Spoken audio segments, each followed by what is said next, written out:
এই ধরনের আচরণগুলো খুবই পক্ষপাতদুষ্ট আচরণ। সবাই ভোট দিচ্ছেন, যার যার মতামত ব্যক্ত করছেন। আমরা বেশ কিছু অসঙ্গতিও লক্ষ্য করেছি।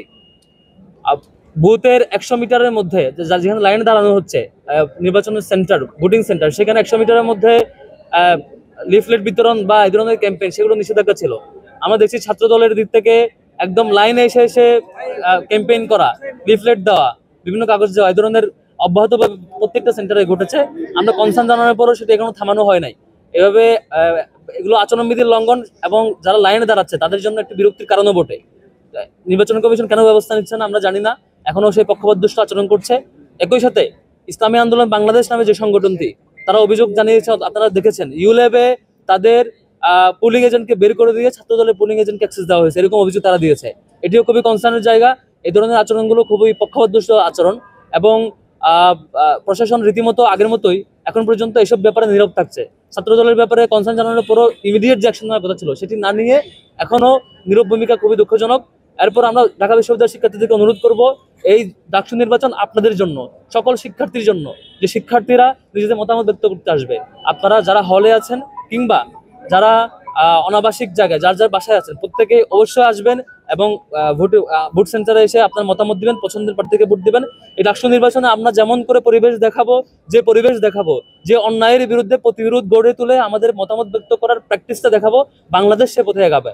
আমরা যদি ভালোভাবে দেখাতে পারি যে গণতান্ত্রিক প্র্যাকটিসটা ঠিকভাবে করা যায়, আমরা যদি দেখাতে পারি যে কোনো অপশক্তি অপতৎপরতাকে রোধ করা যায়, আমরা যদি দেখাতে পারি আমাদের স্বাধীন মতামত ব্যক্ত করে পছন্দের প্রার্থীকে জিতিয়ে নিয়ে আসা যায়, আমরা যদি দেখাতে পারি আমাদের যে প্ল্যানে থাকুক না কেন, যে চক্রে যে প্ল্যানে থাকুক না কেন, আমরা শিক্ষার্থীরা যার যার জায়গা থেকে যার যার অধিকার দিয়ে প্র্যাকটিস করবে, অন্য কেউ এখানে বাজে প্র্যাকটিস করতে পারবে না, সেটুকু দেখাতে পারলে তবেই বাংলাদেশ সে পথে আগাবে।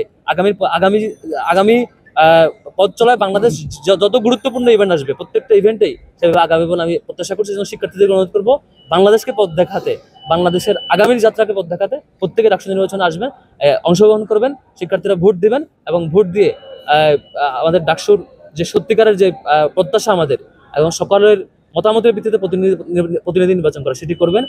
ফলে আমরা যদি সবাই মিলে অংশগ্রহণ করি, সবাই মিলে আসি, যারা অন্যায় করতে চায়, যারা অপতৎপরতা চালাতে চায়, যারা প্রশাসনকে ব্যবহার করে, তাদের দলীয় লোকজনকে ব্যবহার করে অন্য প্র্যাকটিস করতে চায়, তারা নিশ্চয়ই ব্যর্থ হবে। আমরা বারবার জানিয়েছি, এখনো ব্যবস্থা নেয় নাই।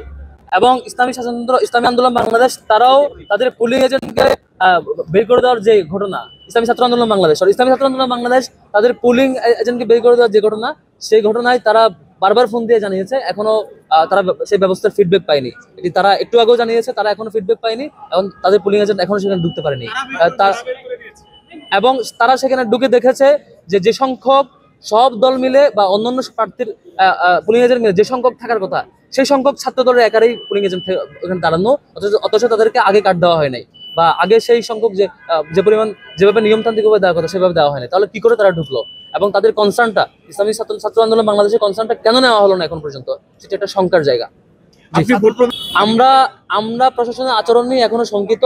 আমরা এখন অবজার্ভ করছি, অলরেডি 3-4টা অসঙ্গতি আমরা লক্ষ্য করেছি। কনসার্ন জানানোর উপর এখনো ব্যবস্থা নেয়নি। আমি জানি না প্রশাসন কতটুকু সক্ষমতা পরিচয় দিবে, তবে প্রশাসনের প্রতি অনুরোধ করবো, জুলাইয়ের হাজার হাজার শহীদদের বিনিময়ে আমাদের এই ক্যাম্পাস প্রাপ্তি, জুলাইয়ের হাজার হাজার শহীদ এবং হাজার হাজার আহত গাজীর ত্যাগের বিনিময়ে আমরা এই সুন্দর ক্যাম্পাস পেয়েছি।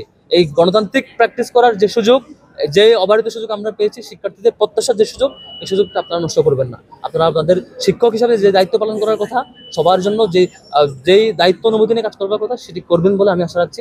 শিক্ষকদের প্রতি সে সম্মান এবং প্রত্যাশা রেখে যেতে চাই। Thank you.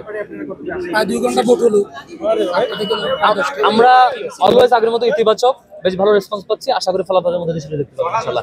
Thank you. এই যে বললাম, প্রশাসনের আচরণ আমরা এখন পর্যন্ত পক্ষপাতদুষ্ট আচরণ লক্ষ্য করছি, আমরা সেটা অবজার্ভ করছি। Thank you.